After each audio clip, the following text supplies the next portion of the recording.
actually, I did really push you hard to sending you your paper.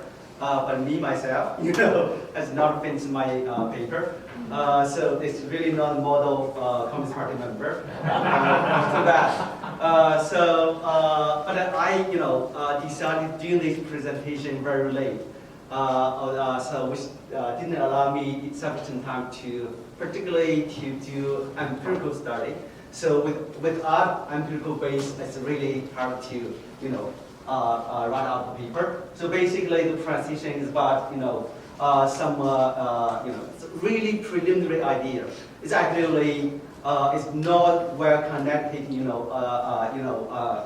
reflections around the topic about the emergence of a civil society in China. So basically, I would like to,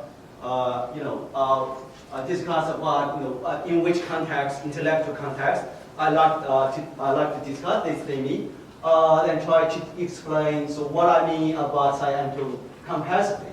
And with these lenses, theoretical or conceptual lenses, but we can find two phases of Chinese transition from communism. Then we would like to come to very recent theory of Chinese political change, actually regime resistance to social autonomy, so scientific activity, and also a repression over that.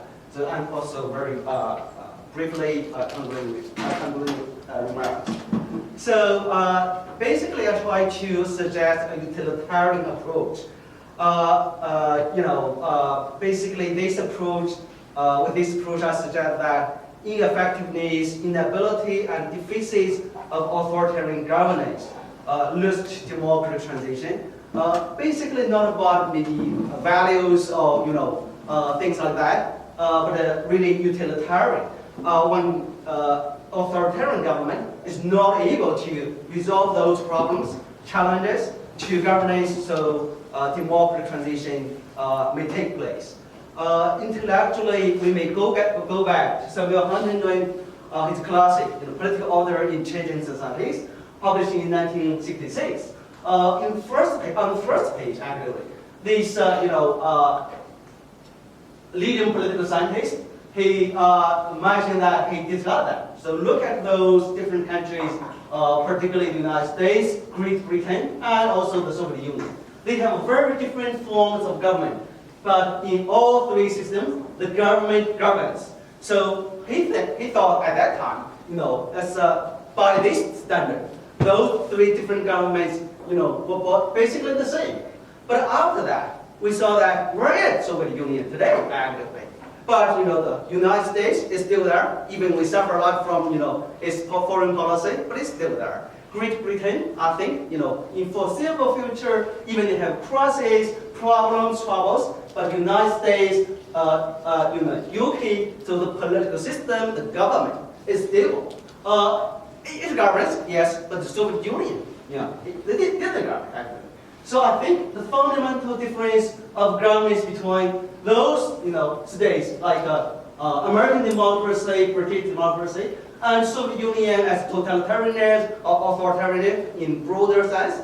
So basically lies in, authoritarian system. Okay, governance is solely state responsibility and government function. So nobody else is allowed to touch in to do their, role in governance.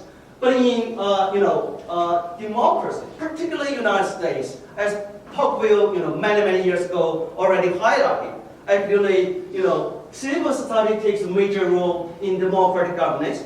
So I would, sometimes I like to convince the Chinese governmental leaders, so maybe your government is performing better than the American government. But as a whole, United States is much better governed than your country. So why the problem? So as maybe you guys may be smarter, than Obama, okay. But why your problem? Why you have so many problems? So I think the basic difference is about the rule in governance taken by civil society, by NGOs, by those people. So my theoretical assumption that what do we mean by when we talk about democratic transition? So basically in this lines, So means the process of expanding inclusion of Sciential forces into government. Not only the party, the ruling party, the government, the state monopolizes power of governing society. And that's my theoretical assumption. So with this, I would say, okay, you know that as political scientists, you know that concept, state capacity. You know, in 1980s, those leading American, political scientists, they suggested this term to emphasize the leading role of the state in promoting economic development, in promoting social distribution. So anyway, so as the book, title suggests, bringing the state back in. So in tandem with this, state capacity usually they thought that Soviet Union had really strong state capacity.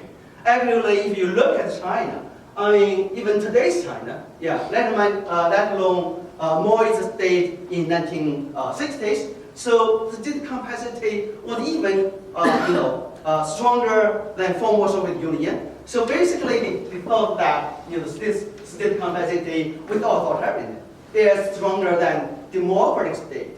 But the problem with that, so with the democracy, actually, also we have a research tradition. Yeah, particularly, in 1993, Robert Putnam, teacher at Harvard, he published a book. It's right now near a classic book entitled "With Making Democracy Work." So he argues that social capital, with a case study in southern Italy, he argued that social capital is so important, making democracy work. So only the state is not capable enough to govern democratic society. So he defines social capital in this way. So basically, social capital refers to trust, norms, and networks that can improve the efficiency of society by facilitating coordinated actions. Here I try to suggest something, pretty similar to his concept. So call that term as Sciential capacity.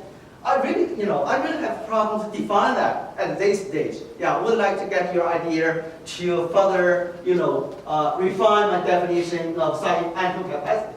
Basically, it's capability of society as human community in given boundary, not just like student organization, but a national, usually today, national society. So in tackling those challenges, this society collectively faces. So what are the differences between my concept and Putnam's concept? I think he emphasized actually we work in pretty different institutional background. He emphasized with mature established democracy, social capital works to make democratic institution work. So my point is, so without democracy, so how about social capacity to do something? The very different institutional background. And also he emphasized culture and history as norms, as trust, as networks, those factors, very important for social capital.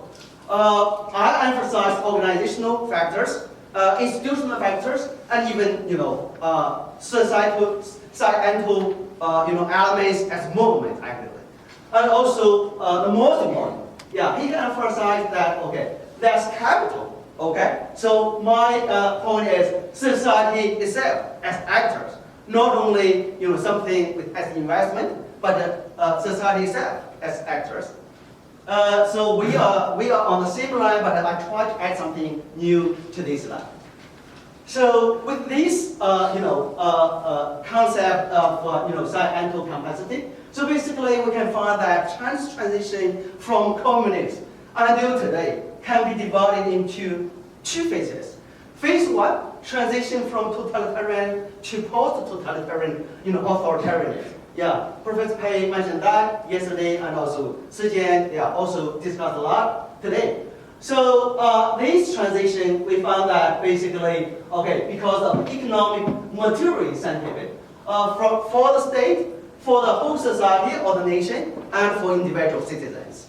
So behind this transition, actually we found huge deficit of economic governance. So in late 1970s, farmers in rural China, they didn't have enough food to feed their families. So if you know that example, the Xiaogang village in Anhui province, a lot of historians they argue today. So Chinese reform didn't start from Beijing. Actually, Chinese reform started from this remote village, Xiaogang village, because those farmers, after death from Mao Zedong, they tried to change the people's commune system. Then they had that kind of things, so-called household responsibility system, 包产到户. So behind that, economic incentive, because the economic governance basically failed. You can argue that, okay, like Liz Perry argued, okay, more institution has legacies, okay, for some good things of concentration of resource to do some really big project in China. Yes, but how the delivery of goods? Okay, you build up a lot of big factories. Even you build up nuclear bomb. But how the delivery of economic goods to ordinary people? So in this sense, economic governance in Mao China totally failed. Yeah, in the situation in late 1970.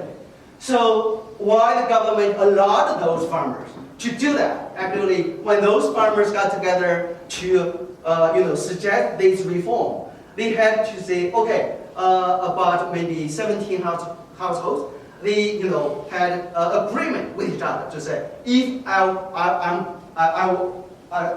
put into jail because of doing that, so you will take my family. So even they did this as politically very dangerous, at that time. But the state tolerated that. Then the state tried to promote that, and the state eventually, legalized that and legitimate that.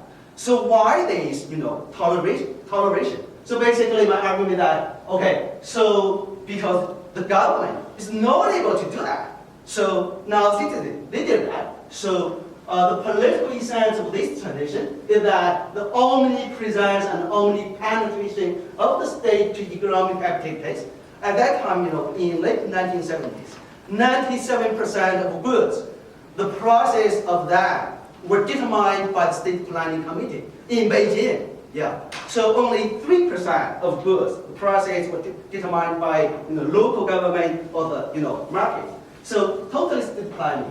So individual autonomy, particularly farmers, they got individual autonomy to decide what kind of grains they would like plant on their small piece of land. So through these institutional arrangements of a market, so basically marketization means that the decision-making center, decision-making subjects were changed from state planning committee to every individual consumers actually.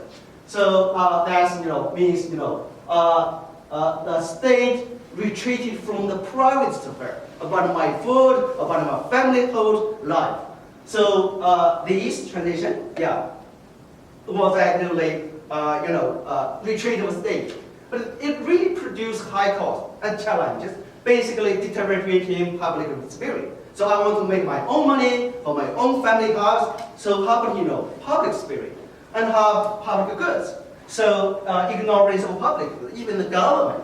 For example, quality of air, that's public good. Quality of water, things like that. And or maybe in noble economies, term governing the common. So defeats inability in governing the common. So that's why we have so many challenges in today's China. So that's why China is under the pressure for the next phase of transition. So with at this stage, I would say there are three options. So option one, return to more as a state. The state, is totalitarian state, very strong state with almost unlimited state capacity. Actually, the state can transform your mindset even actually. So powerful. And so with this very powerful state and totally repression oversight and factors, so the state can be capable to do whatever. Maybe to clean air, I don't know. Maybe to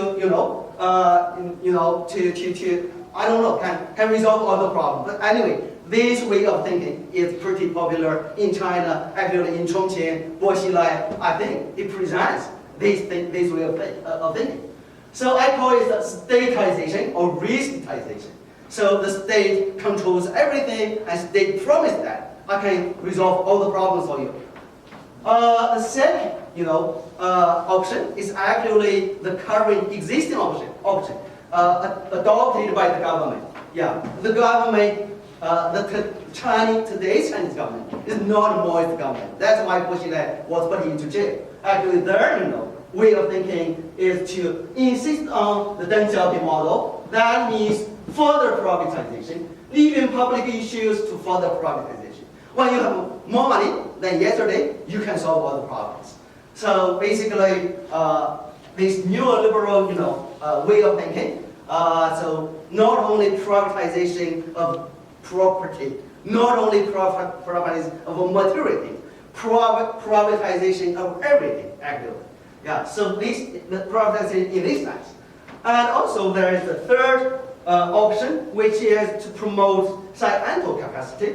Incremental transformation to democracy, basically in the process, allowing, not only individual citizens to make their own money for their own private benefit, but also allow them to participate in social good, governance, actually. So I call this socialization.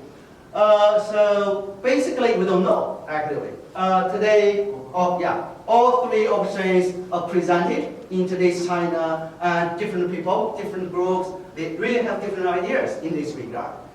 So how about, the very current, situation in China in this regard? So the Chinese government preference among those, different options. So basically, we can say, yes, there is tolerance of, social autonomy and scientific activists, but there is also much more resistance to, those factors, and even increasing political repression over social autonomy and scientific activists. Basically, during the process of marketization of 30 or 35 years in the past, so individual autonomy was released, and also social autonomy accordingly was increased in the recent decades. So in most years, there were no such things like really independent, even student organization. But in the past decades, we saw a lot of NGOs, particularly focused on women's rights, environmental protection, a lot of things like that. So yes, there are increasing autonomy and both individual and social. But state policies are really generous, like actually two sides. The state regards those forces as something double-edged sword. So they have really highly selective tolerance. So if the government, the state, doesn't want to see your existence as a social group, you would be killed overnight. Yeah. But when the state decide that, that's really helpful, actually. I'm not able to reach to that field of governance, and that field of governance is on periphery of my political radar. So you guys can do something by yourself. So this really selective tolerance, and at the same time, the state keeps highly vigilant, particularly view those things as potential political threat to the state. So recent development is really negative, actually. After the new leadership, Xi Jinping came to power actually earlier this year, I think in May of this year, actually. So the party center circulated document called the number 9 document of this year. That's basically talking about the Qi Bujiang, I translate that 7 taboos. These 7 topics, you guys don't talk about that. Number 1, constitutional laws. Yeah. Number 2, civil society. Number 3, civic rights. Yeah, I don't want to repeat all the 7 things, but anyway, we have so many taboos in China, but the new leadership highlights those 7 things. So that means, the new government, the new leadership is tougher than even, post-TMA Chinese leadership and Jiang Zemin and Hu Jintao. Yeah, if you really closely follow Chinese political development, Xu Zhiyong, who organized, so-called Alliance for New Citizens. Yeah, he was put into jail already for several months without any legal charge. And he's a major sponsor, entrepreneur Wang Gongque was put into jail, I think 2 weeks ago. Yeah, many, this kind of action taken by the government. So it seems that scientific capacity is suppressed. It's more suppressed than before. And it's undermined, actually from financial basis, from, your actually digital space, or the, and also disfigured and also more form. Because I don't want to idealize democracy. Democracy has a lot of problems. I don't want to idealize civil society. Civil society can be corrupt.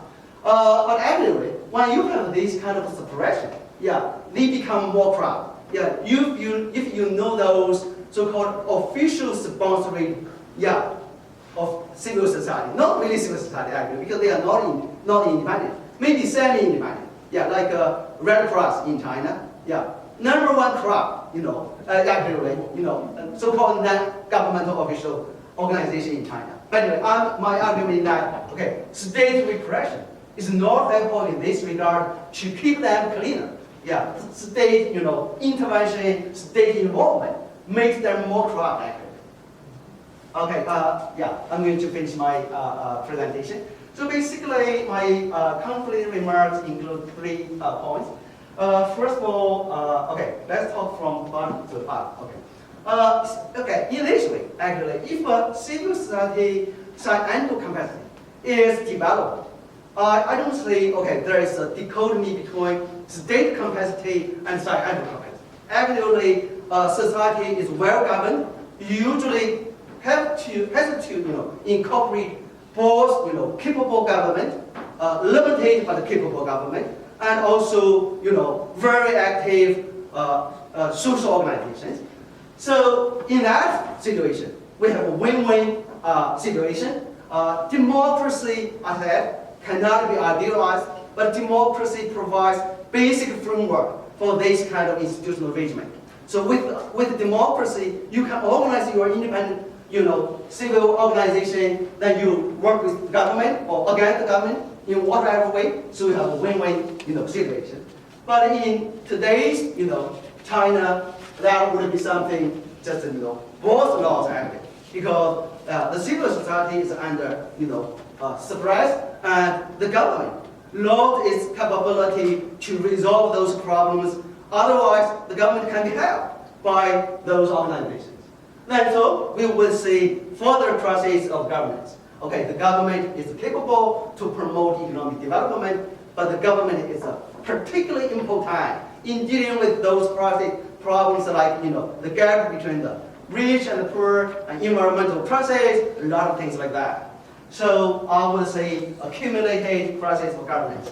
So with this presentation, I'd like to suggest a major factor that determines the future path of Chinese transition. Yeah, Professor Pei last night, he discussed several different scenarios of Chinese future. I would say these, scientific capacity and its development can be parameter to say which path China will take.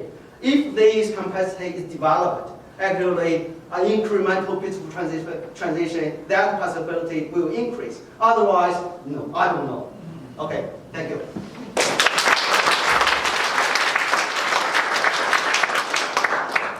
To Professor Zhao Yuezhi falls the task